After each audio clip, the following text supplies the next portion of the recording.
A semana começou com chuva volumosa e persistente entre Santa Catarina, Paraná e também entre a divisa de São Paulo e também o estado paranaense. A chuva caiu frequente e volumosa em vários municípios. Os acumulados passaram facilmente dos 40 milímetros em poucas horas. Na região sul, a chuva começa a diminuir, mas mesmo assim, ainda tem previsão de altos acumulados entre as regiões norte, leste e centro-leste paranaense, incluindo o litoral e região metropolitana. Em Santa Catarina, a chuva ainda cai mais pesada no Vale do Itajaí, por conta da circulação de ventos do oceano em direção ao continente e também circulação de ventos em médios e altos níveis da atmosfera.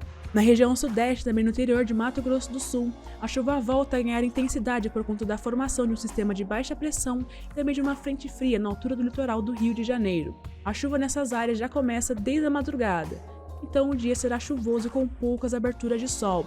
Nas capitais São Paulo, Rio de Janeiro e Belo Horizonte, o tempo será bem carregado e com diminuição nas temperaturas. Tem alerta para chuva intensa. Na região norte, entre os estados de Mato Grosso e Goiás, a combinação de ventos úmidos e quentes e também do calorão favorecem a formação de nuvens carregadas. A chuva ela se concentra entre a madrugada e manhã, então o sol ele aparece ao longo da tarde e as temperaturas sobem, por isso o tempo continua bem abafado nessas áreas. Entre o Maranhão e o Piauí, também oeste da Bahia, os ventos em altos níveis da atmosfera continuam formando nuvens mais carregadas. A chuva ela cai com intensidade, principalmente no extremo sul do Maranhão e do Piauí. No Amapá, a zecite favorece a formação de instabilidades ao longo de todo o dia na região norte e leste do estado. Em toda a área destacada do mapa, a chuva ela vem com intensidade, destacando principalmente as regiões em vermelho, que abrangem estados do Paraná, São Paulo, Rio de Janeiro, interior de Minas Gerais e também grande parte do estado do Amazonas, Pará, Tocantins e Maranhão. Nessas áreas, os temporais acontecem também, podem vir com raios, trovoadas e ventos de mais de 60 km por hora durante os episódios de chuva. Não são descartados alagamentos, deslizamentos e também enxurradas. As capitais Campo Grande, Goiânia, Cuiabá, Rio Branco e Porto Velho também devem registrar chuva de moderada a forte intensidade ao longo desta terça-feira. A Serra Gaúcha, no Rio Grande do Sul, também deve registrar chuva com até moderada intensidade por conta da circulação de ventos do oceano em direção ao continente. Mas Porto Alegre deve ter tempo estável. A capital que mais deve registrar chuva nesta terça-feira é Curitiba. O dia ele já começa bem carregado e a chuva começa com intensidade também desde a madrugada. Os acumulados podem chegar aos 30 milímetros e até mesmo passar alguns pontos da cidade.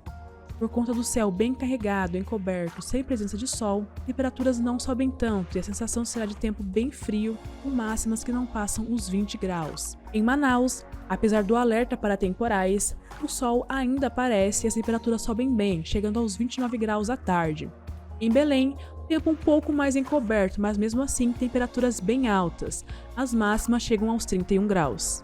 Grande parte do país deve registrar chuva, mesmo que de forma isolada. O tempo ele deve se manter estável, com predomínio de sol e sem presença de instabilidades apenas em grande parte do Rio Grande do Sul e também entre a região norte de Minas Gerais e Espírito Santo até o estado do Ceará. Apesar de ser uma chuva pontual, grande parte do país deve registrar água nesta terça-feira. Destaque apenas para o Rio Grande do Sul e entre os estados de Goiás, norte de Minas Gerais e Espírito Santo, até Ceará, que devem ter um tempo estável, predomínio de sol e temperaturas bem altas.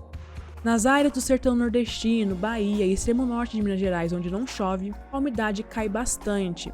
Os índices ficam entre 25% e 30% nas horas mais quentes do dia. Vale destacar que em períodos de tempo seco e temperaturas altas, é bom evitar exercícios físicos e atividades ao ar livre entre as 11 e 16 horas da tarde. Também bebam muita água, porque o tempo vai ficar bem seco e as máximas passam facilmente dos 35 graus em alguns municípios dessa região. Em São Paulo, a madrugada já começa com chuva e ao longo do dia, essa chuva é persistente e volumosa, por isso é alto o risco para alagamentos e transtornos como deslizamentos e também enxurradas na região metropolitana.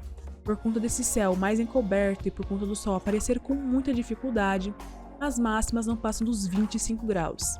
No Rio de Janeiro, apesar da previsão de chuva mais intensa, o sol ele consegue dar as caras em alguns momentos e as máximas chegam aos 31 graus. Em Campo Grande, céu mais nublado do que chuva, os acumulados não passam dos 2 milímetros e as máximas chegam aos 32 graus à tarde. Olhando agora as temperaturas, em Porto Alegre, as máximas já chegam aos 25 graus. Em Belo Horizonte faz até 33, em Cuiabá 34 e até 32 em Goiânia, Campo Grande e também em Rio Branco, e até 31 em Salvador e também em Natal.